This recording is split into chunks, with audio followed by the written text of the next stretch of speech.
Hallelujah, sumainyo ang Panginoon. At sumaiyo rin. Ang pagbasa mula sa mabuting balita ng Panginoon ayon kay San Marcos. Papuri sa iyo, Panginoon.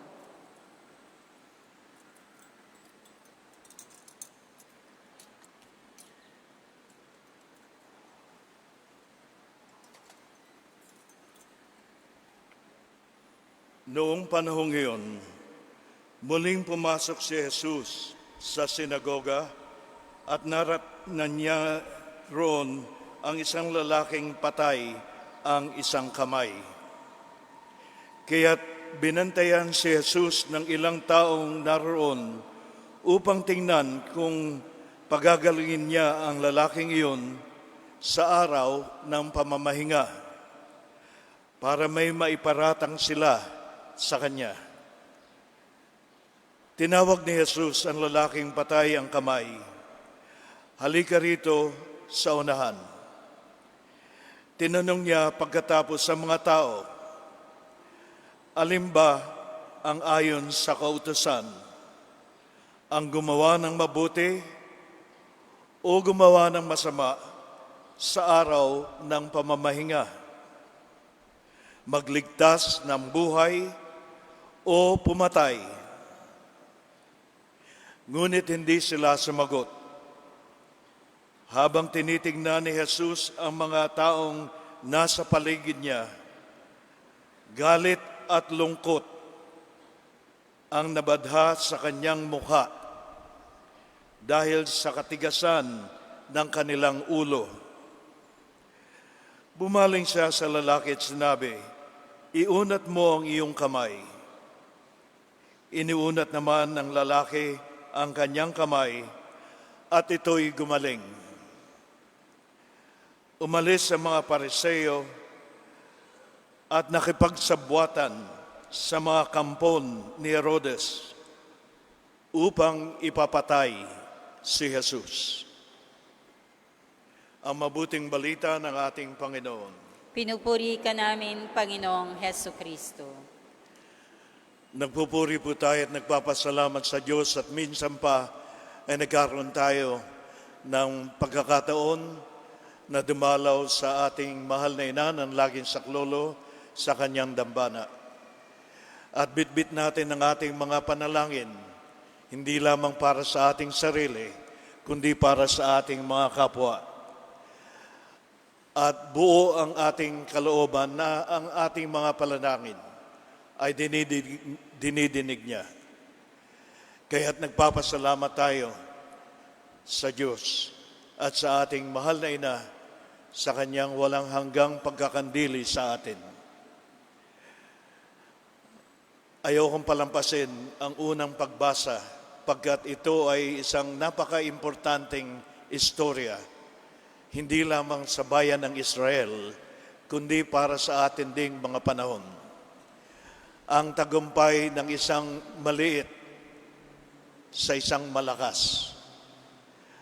Ang tagumpay ng isang hinahamak sa isang palalo. Si David at si Goliath o Goliath.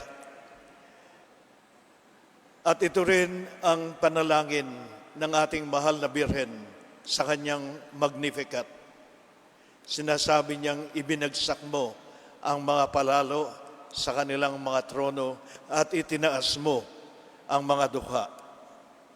Kaya't hindi tayo nawawala ng pag-asa sa pagtawag sa ating mahal na ina. Sa ating pong ebanghelyo na halaw sa ebanghelyo ni San Marcos, naalala ko ang isang istorya ng aking kaibigan na noon ay maia-assign sa isang bansa, sa isang kultura na hindi kanya. At siya ay nagugulumihan, kinakabahan, nag-aalinlangan kung ito nga ang kalooban ng Diyos para sa kanya. At minsan ay naglalakad siya sa isang tabing dagat. At doon ay may lumapit sa kanyang isang maliit na babae na ibinigay sa kanya ang isang lantang bulaklak. At sinabi ng paslit na ito, mabubuhay mo kaya ang isang lantang bulaklak? Mabubuhay mo ba ito? At sa pagsabi ng batang ito, parang nagliwanag ang kanyang isip. Nabuo ang kanyang kalooban. At sinabi niya, ito ang aking misyon. Dahil dito ako'y sinugo ng aking Panginoon. Buo sa kanyang isipan at kalooban ang misyon ng ating Panginoong Jesus. Kung bakit siya naparito sa lupa at nagkatawang tao. Sinasabi nga sa kabanatang 10 at versikulong 10 rin ng Ebanghelyo ni San Juan, John 10:10. I came that they may have life and have it more abundantly. Dumating ako dito, naparito ako, upang sila ay magkaroon ng buhay at buhay na masagana. At yun nga ang kanyang ipinakita sa kanyang pagpagaling ng taong may patay na kamay. Siguro ang taong ito nagkaroon ng stroke at naging gulay ang kanyang kamay. Hindi natin alam, pero binigyang buhay ni Jesus ang patay na kamay. At sa kanyang mga salita at sa kanyang mga gawa ay ipinamalas ni Jesus ang kanyang misyon dito sa lupa. Ang misyon ng pagpapahayag ng kaharian ng Diyos na nagbibigay ng buhay at sigla sa bawat isang sumasampalataya. Ngunit mayroong mga taong nasa paligid niya na hindi naniniwala at matigas ang kanilang kalooban. Sila ang mga taong pumupula sa mga gawaing kabutihan ni Jesus. Sila ang may malisya sa pagtingin nila sa gawang kabutihan at sa mga salitang mabubuti. Sila ang mga kaaway ni Jesus at nais nilang ipapatay siya. Salungat sa misyon ni Jesus na magdala ng buhay, sila ang pumapatay. Ang tanong po sa atin ngayong umaga, tayo rin ba ay kabilang sa mga taong pumapatay ng Espiritu ng Diyos sa ating kapwa, sa ating paghihinala, sa ating paglagay ng malisya sa kanilang mga ginagawa, sa ating mga pagpula at paghuhusga? Ito ang sinasabi ni Jesus na kasalanan laban sa Espiritu na hindi mapapatawad ng Diyos. Ang pumatay sa Espiritu ng isang tao, ang putulin ang kanilang pagnanasang makagawa ng kabutihan at ang ginagawa nila ay linalayo nila ang mga tao sa Diyos. Linalayo nila ang buhay na nakalaan para sa mga sumusunod kay Jesucristo. Sa mga magulang, halimbawa, tayo ba ay nag-encourage ng ating mga anak upang sila ay mangarap?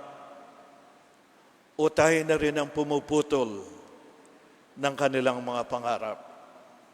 Sa mga mag-asawa, sa ating mga pananalita, tayo ba ang nag-discourage sa ating mga asawa na gumawa pa ng kabutihan sa ating mga masasakit na mga salita at pamumula sa kanila. Sa ating mga kapwa, wala na ba tayong nakikitang maganda at kabutihan sa kanila? Ngayon po ang panawagan ng ating Panginoon na galing sa ating Ebanghelyo. Tama ba na magbigay ng buhay o pumatay?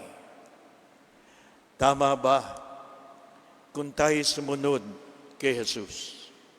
At inaanyayahan ko po kayo sa umagang ito na ilagay ang inyong kamay sa inyong dibdib at damhin ang daloy ng Espiritu. Kung tayo'y nangihina na, ipanalangin natin na tayo bigyan ng sigla ng Espiritu ng Diyos. Kung tayo ay nawawala na ng pag-asa, damhin ang daloy ng Espiritu na nagbibigay buhay sa bawat isa sa atin. At kung tayo nalalabuan na at nagmamatigas na ang ating mga puso na hindi na natin naririnig ang panawagan ng Diyos upang tayo makabilang sa Kanyang kaharian, sabihin po natin sa ating sarili at sa Kanya, simula ngayon, Panginoon, gusto kong tahakin ang nagbibigay buhay sa akin sa pamamagitan ng iyong Espiritu. At mabuhay ka nawa muli sa aming mga puso at sa aming mga isip at sa aming mga pakikitungo sa aming kapwa ngayon at magpakailanman. Purihin natin ang Diyos.